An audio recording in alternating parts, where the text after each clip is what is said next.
Hello everyone. In this video, we're going to be looking at how we can run a seismic analysis on a timber structure using timber. Now for this example, the structure has already been created. I have this 4-story tall timber structure with glulam beams and columns, CLT floors, and steel bracing. And the first step that we want to do when running any type of analysis that involves some sort of dynamic behavior is to run an unstressed vibration analysis. And I've got this set up already under the Run menu. If I go to Analysis, you can see that I have this Unstressed Vibration Analysis option selected here. If you don't see that, you can click on the Analysis button, and you can choose the type of analysis you want to run and set up the settings. So I'm running for 10 mode shapes, and you can see here the subspace parameters that you have available to you. You can set the number of iterations and so on. Sometimes the defaults may not be sufficient for you. So just click OK and I'll run the analysis. And it's going to save the model, and then it's going to go through the process of running this unstressed vibration analysis to determine the frequencies of vibration, the periods, and so on that are going to be very fundamental to understanding the dynamic behavior of our model.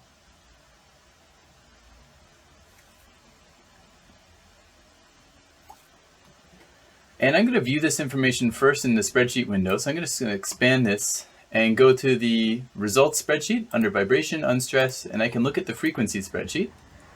And I can look at all the mode shapes because we want to make sure that we have selected enough mode shapes to capture the significant portion of the mass participation required to run a seismic analysis. So here I can see my first mode shape has a period of 0.297, but when I look at the mass participation, it's got relatively small mass participation in each direction with a little bit in the y-axis. But it's not until mode number 2 that we get an 85% mass participation in the x direction. So if we're looking purely at the x direction, which we will for the sake of this exercise, we can assume that that is our dominant mode, and our period is 0.235 seconds. I'm just going to shrink this back down here, and I can actually display that mode shape by just selecting it from the list on the left, and then clicking the play button, and we can see what that looks like. And not surprisingly, it's got most of the mass participating in the x direction. But when I go back and look at mode number 1, I can see here that this one is more of a, what I'll call a rotational mode. It doesn't have quite as much mass participating. And if we just look at all of the modes once again, here we can see that if we tally these modes up and the participation in each row, we can see in the x-axis we reach 90% participation by about mode number 5. A little bit further down for the y-axis. So you get the idea that we are starting to get some fairly significant portions of our mass participating. And I could always dock this spreadsheet window on a different monitor or in a different location. However, since I am showing you this in the video, it's hard for me to display multiple monitors at once, so I've chosen to display it this way. Now the next step that we'd want to do when we're running this type of analysis is to be able to represent the stories within our structure. Obviously we have 4 stories and they're each 4.5 meters in height. So I can go to the Define menu, and from here I can click on the Stories button. And I don't have any stories defined in my model, but I can generate them automatically or manually depending on my preference. So I'm going to click on this Generate Stories button right here. And I can specify my start elevation, my story count. I have 4 stories, and each story is 4.5 meters. And a height tolerance, I'm going to keep as 0 for now. This might be useful if we had, for example, some joints in our story that didn't line up in the vertical or in the horizontal plane with one another, but we wanted to consider them part of the same story. I'm going to click OK. And you can see here that it's generated 4 stories for me based off of the inputs that I made. And it's detected all the different joint IDs that are participating in those stories. So I'll click OK. I can now go with my stories defined to the settings menu. And here I can see we have this building code option. I want to make sure I select the building code that I'm going to be using, which is the MBCC 2020 code, although there are other codes supported. And here I've got a bit of information entered for my different seismic analysis parameters.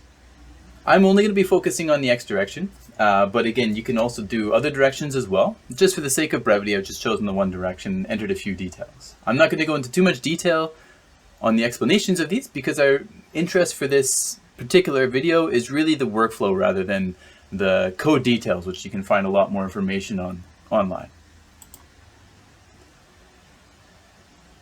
Now my next step is to define a seismic curve. So I'm going to go into the define menu, and I'm going to use this loading functions option. Under here we have the spectral acceleration functions, and I'm going to specify a seismic curve for my specific location. And I'm going to use this auto generate option here, which allows me to generate this seismic curve according to different building code provisions. Here I can just enter the relevant data from my site, which I'll just take a second to do here.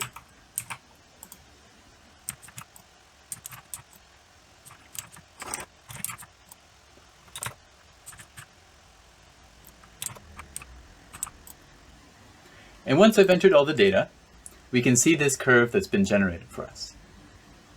We can also see on the right-hand side a spreadsheet that contains the period and also the associated acceleration in acceleration units of meters per second squared, so I can get an idea for what that magnitude will look like. I then click the apply button, or I can click OK, and it's going to create that curve for me. Now I've got that seismic curve defined, and what I can do next is I can go to the define menu and create my load case. We obviously need a load case for this curve to exist within. So I click the add button, and I can select the type of load that we're dealing with, which is a response spectrum load. Now under this IDs field, we can choose which curve we want to apply in which axis. I just have the one curve, so I'm just going to have it set up in each axis. But I'm only actually going to apply it in the x direction. So I'm going to enter the curve factor in the x-axis of 1, and y and z will remain 0. We can also specify our modal combination methods, the spatial combination method, and our critical damping ratio, which I'll just change to 5%. Once we're done, we can click the apply button, and then click OK.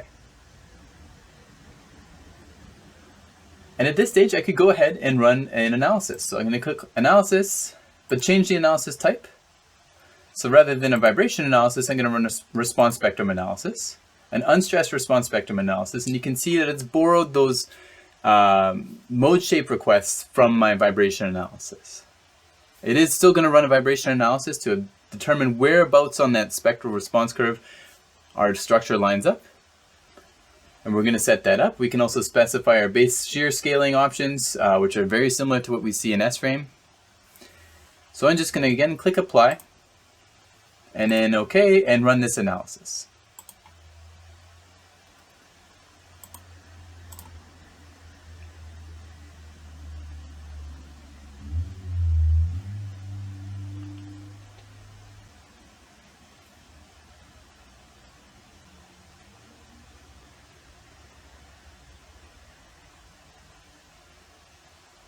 And after the analysis finished here, we can see some of the results. I'm not going to focus on the member results at this time, but what I do want to draw our attention to again is the spreadsheet window, which I'll maximize here. And I can see the calculated base shears on my structure, as well as the modal base shears, so we can see each mode's participation as well.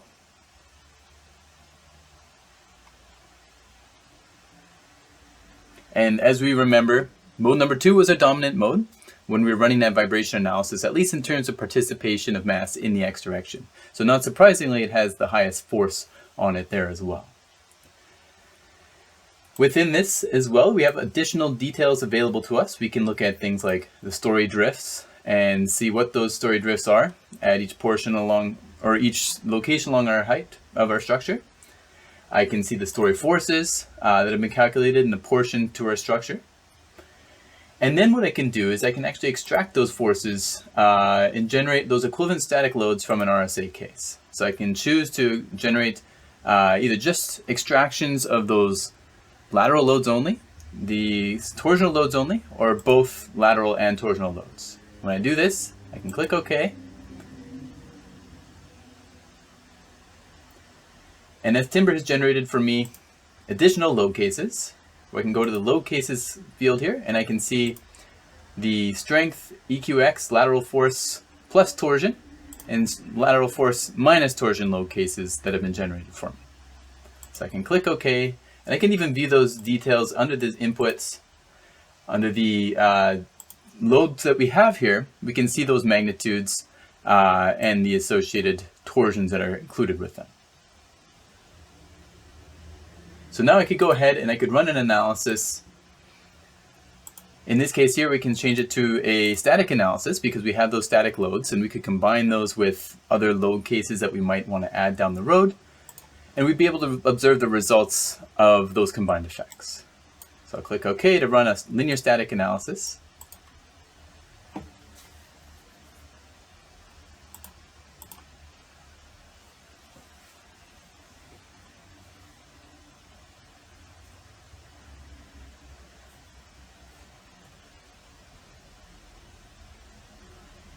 And just like before, we'll be able to see the results. I've got the spreadsheet window maximized here, so I can see the base year results.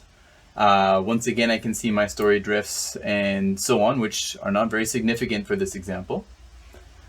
But if I want to look at additional details, for example, the deflected shape, I can see here how the model is deflecting as the loads are being applied.